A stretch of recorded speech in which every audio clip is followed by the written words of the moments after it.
অনুরাগের ছোঁয়া ধারাবাহিকে আজকের পর্বে দেখা যায় যে প্রবীণবাবু যেভাবেই হোক সূর্যের থেকে দীপাকে আলাদা করবেই। ওই চারুকে সে এই বাড়ির বউ বানাবে। পুজোর মাঝখানে যখন দীপা উর্মিকে সাইডে নিয়ে যায় কথা বলার জন্য, জিজ্ঞাসা করে যে সে কেন সূর্যকে এখনো ভুল ওষুধ দিচ্ছে, কিন্তু উর্মি কোনোই কথা বলে না। তখন দীপা স্পষ্ট জানিয়ে দেয়, যাই করুক না কেন উর্মি ঠিক সে তার ডাক্তারবাবুকে সুস্থ করে তুলবে।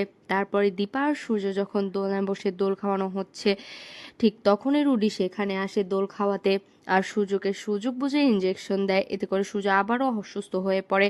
তখনই দীপার উপরে সবাই ক্ষিপ্ত হয়ে যায়। প্রবীণবাবু তখন বলেছিলাম তুমি সূর্যের কাছাকাছি আসবে না, তারপরেও তুমি এসেছো।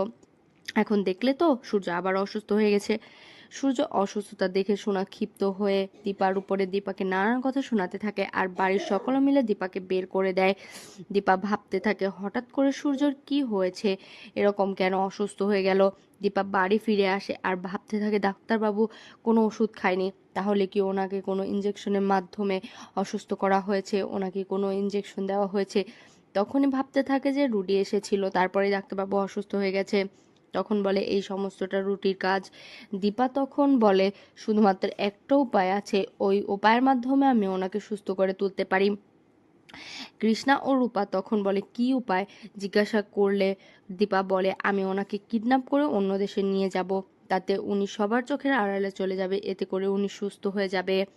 একটা মানুষ দিনের পর দিন কিভাবে অসুস্থ হয়ে থাকবে, ইচ্ছা করে অসুস্থ রাখা হচ্ছে, এটা তো আমি মেনে নিতে পারছি না।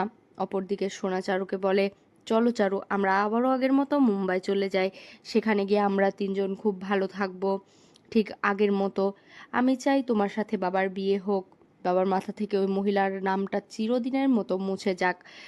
প্রবীণ তখন দীপার বাড়ি আসে আর বলে যে তোমার একটা জিনিস দিতে এসেছি। তখনই সেখানে দেখতে পায় লাবণ্য সেনগুপ্তর কিছু জিনিস আছে। দীপা তখন বলে আপনি কি মনে করেন এগুলো আমার অধিকার? তখন প্রবীণ বলে তোমার অধিকার বলেই তোমাকে আমি দিতে এসেছি, তোমার যেন এরকমটা মনে না হয় যে আমি তোমার থেকে সব কিছু কেড়ে নিয়েছি। দীপা তখন বলে আপনি যেহেতু এগুলা আমায় দিতে এসেছেন, তার মানে আমায় মেনে নিতেই এসেছেন, তাই না? প্রবীণ বলে আমি এগুলো দিয়ে একটা জিনিস চাইতে এসেছি। এতে করে খুব অবাক হয়ে যায়। তখনই পেপার বের করে বলে এখানে একটা সই করে দাও। দীপা নিজের হাতেই দেখতে পায় এটা ডিভোর্স পেপার। দীপা তখন বলে এটা তো ডিভোর্স পেপার। প্রবীণ বলে হ্যাঁ, আমি চাই তুমি সূর্যকে ডিভোর্স দাও, তুমি ওকে মুক্ত করে দাও, আমি সূর্যকে আবার বিয়ে দিব চারুর সাথে, চারুর সাথেই সূর্য খুব ভালো থাকবে। তুমি সূর্যকে মুক্তি দিয়ে দাও, আমি তোমাকে হাত জোর করে ক্ষমা চাইছি। ঠিক সেই মুহূর্তে লাবণ্য সেনগুপ্ত হাজির হয় প্রবীণের সামনে। লাবণ্যকে দেখে চমকে যায় প্রবীণ। প্রবীণ তখন বলে তোমার সাহস কি করে হলো, তুমি আমার বাড়ির লক্ষ্মীকে এভাবে তাড়িয়ে দিচ্ছ? তোমার থেকে আমি এটা কখনো আশা করিনি প্রবীণ। তুমি কি ভুলে গেছো দীপা আমার জন্য কি করেছে? নিজের জীবন বাজি রেখে ও আমাকে পরিবারের কথা ভেবেছে আর আমাদের পরিবারকে বাঁচিয়েছে আমাদের। তারপরও তুমি কোন সাহসে অধিকারে তুমি দীপা সূর্যের জীবন থেকে আলাদা করে দিতে চাইছো?